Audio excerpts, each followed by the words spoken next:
Kembali di Rakyat Bersuara, saya berikan kesempatan langsung pada Bung Andi Azwan, silakan. Ya, terima kasih Bang Iman. Assalamualaikum warahmatullahi wabarakatuh. Waalaikumsalam warahmatullahi wabarakatuh. Finally mendapat juga kesempatan Bang Iman. Ya, saya mewakili masyarakat biasa. Ya, karena kemarin kami di Lampung banyak sekali pertanyaan dari masyarakat. Oh, ikut Pak Jokowi juga ke Lampung? Ya, saya Lampung. Oke. Saya sampai ikut selesai. semua? Bang Ade juga ikut? Oke. Kita bertemu dengan masyarakat di sana, ya. Mereka menanyakan juga, komplain juga ke kita. Ya, kenapa tidak ditahan? Ini sudah membuat kegaduhan dan sebagainya dan sebagainya. Kenapa jaksa melepaskan? Saya hanya memberikan penjelasan. Apa yang telah dilakukan oleh Polda Metro Jaya, ya selama 1 tahun lebih itu bekerja secara profesional, bekerja berdasarkan dari kaidah-kaidah hukum yang dilakukan, ya, dan kita mendukung penuh untuk itu, ya.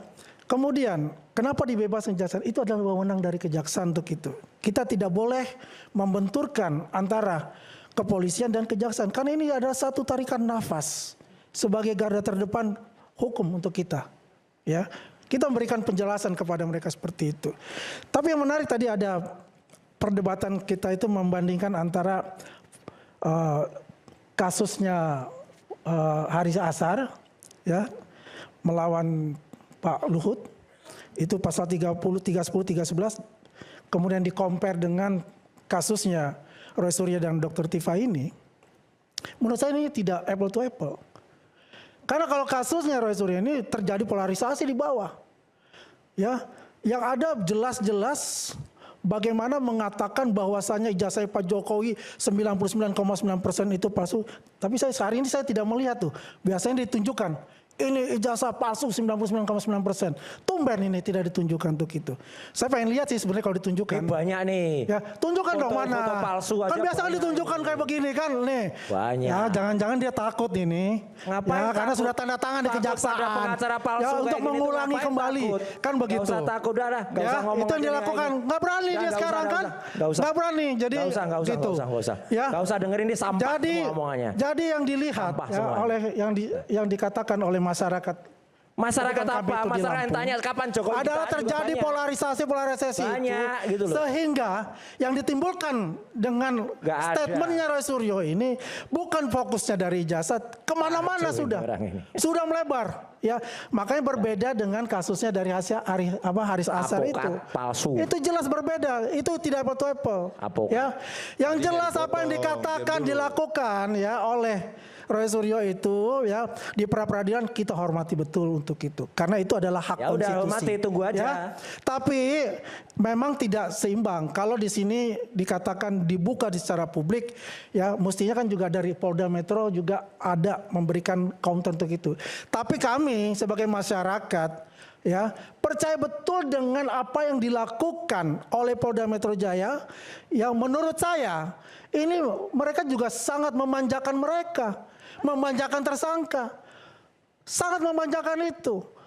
Bayangkan, ya diperolok-olok mereka, ya tetap tenang aja. Kemudian, ya waktunya juga begitu panjang, ya walaupun kita tahu ada RJ untuk itu. Tapi tetap sabar, Polda Metro Jaya. Ya masyarakat Indonesia bisa menilai, coba bagaimana. Ya saya sebagai masyarakat melihat apa yang dilakukan itu luar biasa. Pagi, siang, malam untuk menuntaskan yang menurut saya ini tidak perlu terlalu lama, tapi ada nuansa-nuansa politik ya itu agak lama jadinya. Ya, tapi apa yang dilakukan sudah sesuai dengan koridor hukum untuk itu. Kalau itu diperapit ya silakan. Ya, waktu tersangka pun saja mengatakan kalau itu ada kriminalisasi silakan aja di pra-peradilan untuk itu. Tapi sekarang dilakukan pra-peradilan itu adalah hak dari Roy Suryo dan Dr. Tifa melalui penasihat hukumnya, dan kita harus hormati itu dan kita serahkan kepada hakim. Dan saya yakin bahwa ini kalau tidak ya NO atau ditolak ya. Ini dugaan saya, ini persepsi saya. Pra-peradilan ditolak ya. Ya, itu persepsi saya. Nah, yang menarik saya akan menguatkan lagi dari Bang Rifai. Pak Jokowi berkali-kali di depan kita semua mengatakan saya akan hadir karena saya butuh sidang ini untuk membuktikan kepada publik yang dikatakan ijazah saya dibuat dari Prasar Pramuka lah, tidak punya ijazah lah dan sebagainya. Makanya saya akan tunjukkan di pengadilan untuk itu. Biar apa? Biar inkrah van Guiske nantinya. Tidak ada lagi pengulangan lagi yang dilakukan oleh orang-orang ya mungkin ya generasinya akan datang itu mencontoh apa yang dilakukan Roy Suryo. Itu tidak ada lagi nantinya hal-hal seperti itu ya. Jadi kalau kita melihat di sini ya kepada publik ya kita harus cermat ya. Karena kalau kita melihat apa yang dilakukan selama ini, glorifikasi yang selama ini itu adalah dari pihak mereka ya. Tapi kan kita juga melihat apa yang dilakukan dari penyidik Polda Metro Jaya ya, kemudian berkoordinasi dengan kejaksaan itu sudah begitu smooth ya. Memang tidak ditahan itu adalah kewenangan ya dari kejaksaan, memang ini anomali. Selama ini sepengetahuan kita itu adalah ketika ditahan oleh kepolisian pasti juga diteruskan di Polda Metro Jaya. Di kejaksaan, karena kan mereka ini kan selalu berkoordinasi untuk itu. P21 kan juga kejaksaan yang mengeluarkan untuk itu. Ya, yang dikatakan oleh Roy Suryo P21, mana P21? Tapi bohong. Nah, itu di mana? Di podcastnya beliau, di Roy Suryo itu. Nah, sekarang itu tanggal berapa? Kalau nggak salah itu 2 hari sebelum mereka ditangkap. Ya, itu kan orang juga bertanya-tanya, wah, kenapa nggak P21? Kenapa nggak P21? Ya, itu adalah haknya kejaksaan. Kita harus juga memberikan penjelasan kepada mereka. Tapi kalau dibilang P21 boncos, ya inilah yang dilakukan selalu bagaimana menggiring publik ya bahwa mereka ini ya mohon maaf kalau saya quote unquote ya kebal hukum karena P21 tidak ada. Kan gitu loh. Ya kan? Selalu kan diglorifikasikan masalahnya adalah itu. Tapi masyarakat sekarang sudah menilai, sudah melihat ya, apa yang terjadi drama-drama itu akhirnya sudah memasuki adalah episode terakhir. Yaitu di pengadilan. Kita serahkan semua yang memang adalah jaksa penuntut umum yang mewakili dari Pak Jokowi. Ya. Nah, teman-teman kita juga ada 3 itu dikatakan juga bahwa itu sudah di drop ya, kita kan belum mana buktinya gitu. Mana surat untuk drop itu? Kan nggak ada untuk itu surat dakwaannya. Ya, yang jelas kita tetap jalan untuk itu sampai kita mendapatkan yang namanya surat penghentian itu. Itu penting untuk itu. Jadi sekali lagi saya akan memberikan kepada publik, menginformasikan kepada publik dan publik juga harus menilai apa yang dilakukan selama ini sudah on the track dari pihak Polda Metro Jaya dan pihak kejaksaan. Pertarungan nanti kita lihat tanggal 2 Juli dan selanjutnya. Ya. Yang jelas di sini ada dibuktikan bagaimana kebenaran itu nyata adanya. Terima kasih. Mas Aiman. Oke, sedikit. Ini karena kaitannya dengan pihak kejaksaan. Cuman segitu itu omongannya. Oke. Mas Aiman, ini karena kaitannya dengan kejaksaan. Jadi gini Mas Aiman.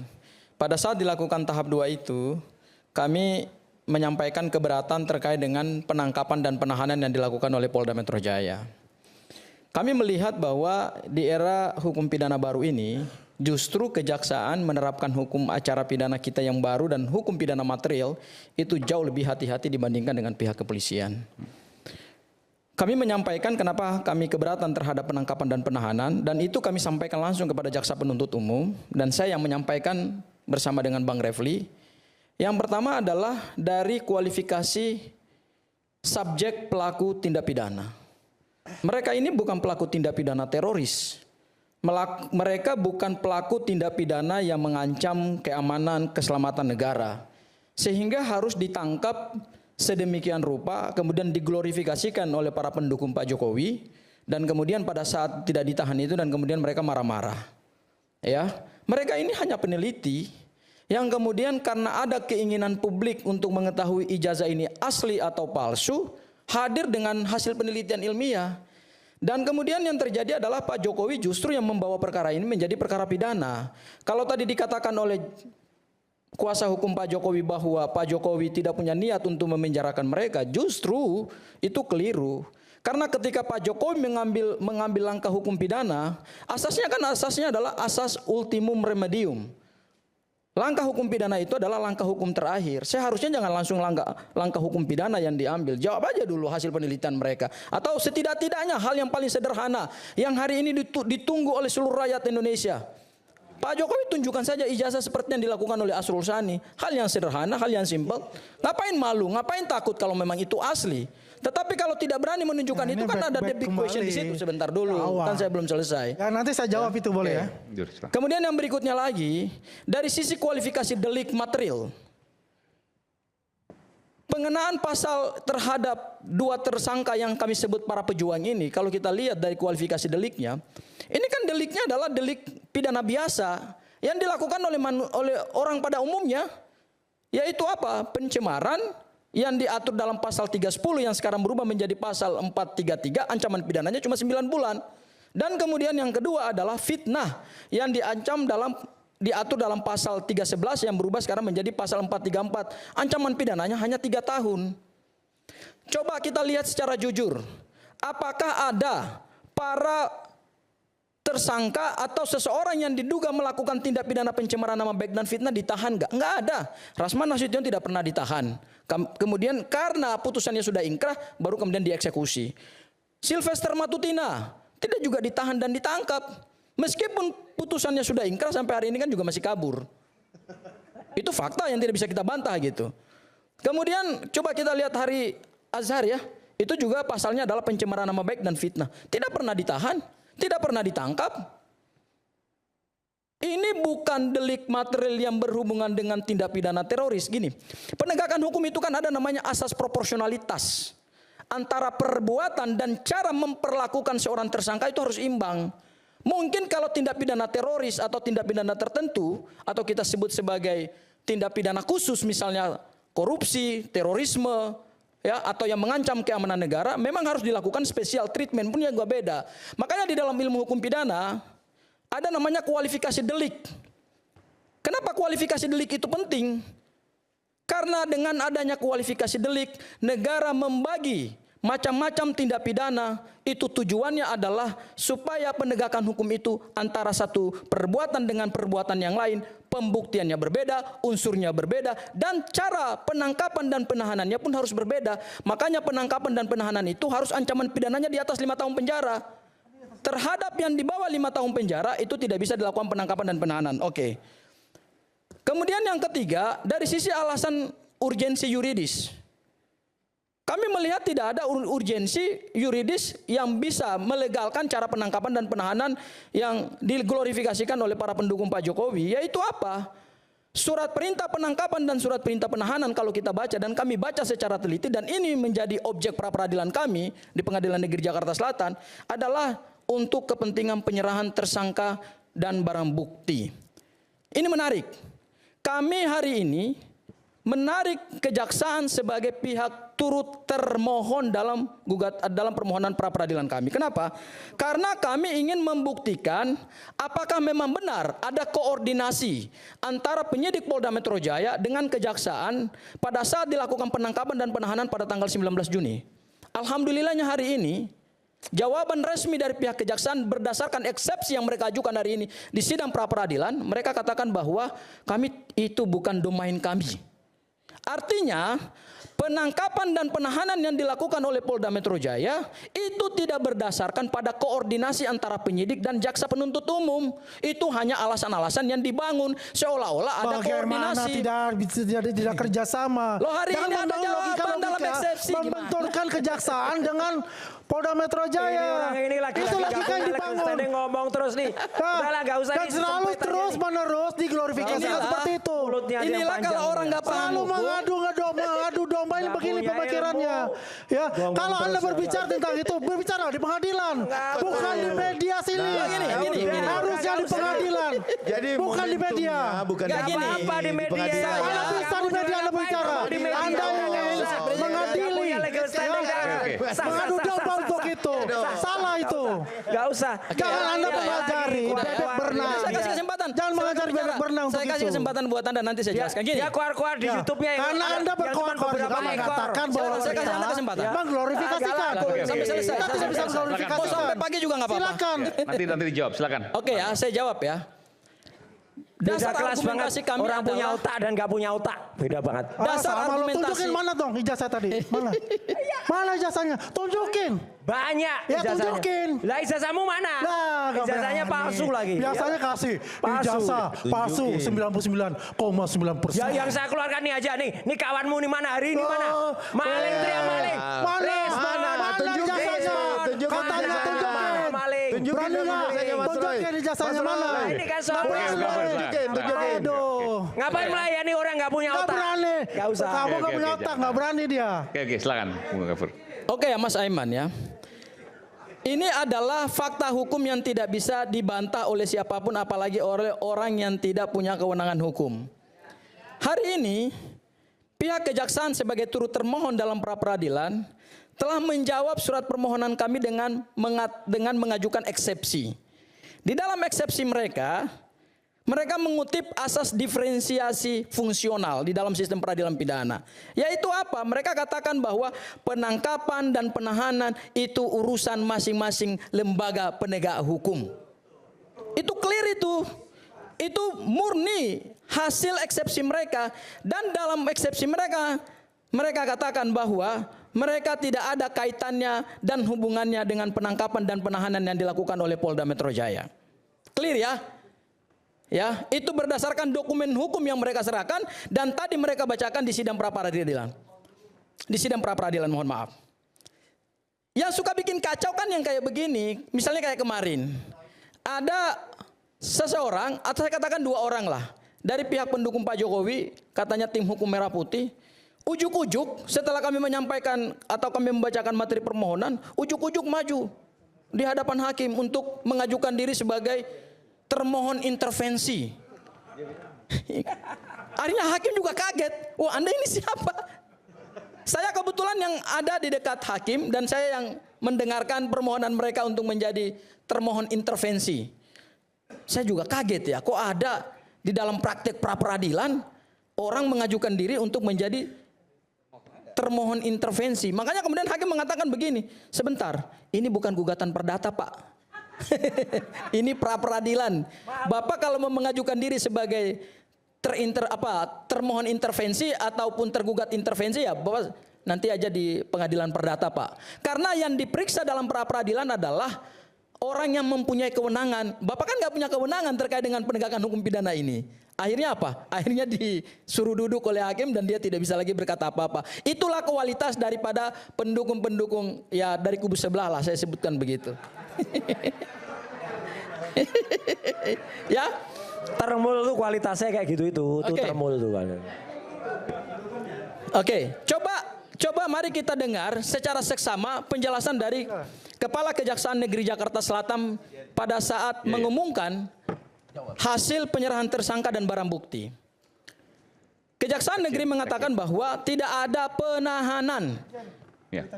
Ya, jadi tidak ada penangguhan penahanan karena syarat penangguhan penahanan adalah seorang itu harus ditahan dulu, kemudian dimohonkan penangguhan penahanan baru dikeluarkan surat penangguhan penahanan. Dalam perkara Mas Roy dan Bu Tifa tidak ada penangguhan penahanan. Yang ada adalah jaksa berdasarkan kewenangannya yang diberikan oleh KUHP dan Undang-Undang Kejaksaan sebagai dominus litis atau sebagai navigator perkara pidana, jaksa tidak melakukan penahanan. Alasannya 2 yang dikemukakan oleh Kejaksaan Negeri. Yang pertama adalah alasan subjektif. Kalau alasan subjektif, kita semua sudah paham lah. Pasal 21 KUHP yang lama maupun pasal 100 KUHP yang baru. Menarik menurut saya adalah alasan objektif. Kalau alasannya adalah alasan objektif, berarti ini kan terkait dengan kualifikasi delik yang ancaman pidananya harus di atas 5 tahun. Ya. Kami melihat bahwa jaksa sebenarnya sampai hari ini pun juga nanti kita lihat nanti dalam pembuktian. Sebenarnya pasal 32 dan 35 Undang-Undang ITE meskipun nantinya itu dimasukkan dalam surat dakwaan, itu dalam kekuatan pembuktian pasti akan sangat lemah. Makanya kemudian jaksa tidak terlalu yakin terhadap pasal 32 dan 35 dan mereka mengatakan secara objektif kami tidak melakukan penahanan. Berarti terkonfirmasi bahwa pasal 32 dan pasal 35 itu sebetulnya adalah pasal susupan atau pasal penyeludupan sehingga Polda Metro Jaya bisa melakukan penangkapan dan penahanan. Nanti kita uji dalam persidangan. Nanti kita uji dalam persidangan. menanggapi boleh? Silakan. Perkenalkan dulu dari siapa dan organisasinya apa? Ya, terima kasih. Saya dari Militan Gibran Nusantara. Apa? Militan Gibran Nusantara. Militan Gibran Nusantara. MGN. Oke. Dengan Bung siapa? Mas Aziz. Bung Aziz. Sekjen Militan Gibran Nusantara. Oke. Jadi Ketua umum siapa? Mas Andi. Ketua umumnya ini. Oke. Jadi Ketua umumnya aja kayak gitu cuman. ya. Ya, Jadi daripada lo, Roy. saya sebetulnya Mana ijazahnya?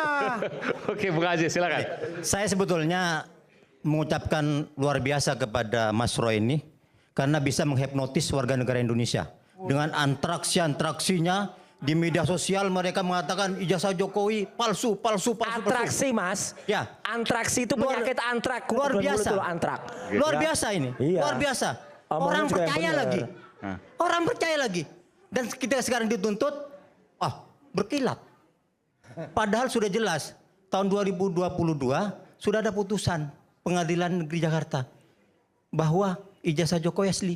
Pernyataan juga dari UGM jelas asli. Tapi Roy Suryo nggak percaya itu. Mana putusan ijazah asli? Nggak percaya sampai sekarang nggak percaya. baca putusannya Pengadilan enggak? tahun 2022. Pengadilan mana? 22. Pengadilan mana? Silakan dibacakan. Mana putusan ijazahnya? Dari Mana? pengadilan mana? Dinyatakan bahwa ijazah Jokowi asli. Enggak ada. Mana putusannya? Terus UGM juga Enggak ada. menyatakan Itu putusan bahwa putusan ijazah Jokowi- soal Bambang Tri itu bukan soal ijazah. Oh. Enggak ada, Mas. Mas Juga baca UGM dulu. Ya. menyatakan bahwa Belajar ijazah SD Jokowi dulu. enggak. Oke, enggak, ini Sekolah menarik. SD dulu belajar baca tulis dulu lah. Putusan Nggak usah lah. pengadilan tahun 2022 yang menyatakan Nggak ada, bahwa ngaco ijazah banget Pak ini. Jokowi asli. Ada putusan pengadilan. Pengadilan Nggak mana? ada. Pengadilan Jakarta. Pengadilan mana? Jakarta Tunjukkan mana? aja, suruh tunjukkan. Mana tunjukkan mana? Boleh Mas, Mas Pengadilan Aziz ini boleh. Mana? Kapan tanggalnya? Boleh ke atas ini. Bacakan. Dibacakan. Apa amar putusannya? Bacakan. Mas Aziz boleh. Ya. Mana? Udah ada putusan PN Jakarta tahun 2022 PN Jakarta mana itu? gugatan ijazah palsu. Ditolak. Lah ya kan? Ditolak. Jadi ada tuntutan bahwa ijazah Jokowi itu palsu ditolak, Mas. Oh iya, tapi PN kan itu Jakarta. bukan berarti ijazahnya asli. Ya, tapi kan ditolak. Kan ditolak. Gugatannya Udah. Tahun berapa sih? Udah. Coba sebentar. Palsu nih. Tahun 2022. 2022. Terus juga UGM sudah menyatakan bahwa itu asli.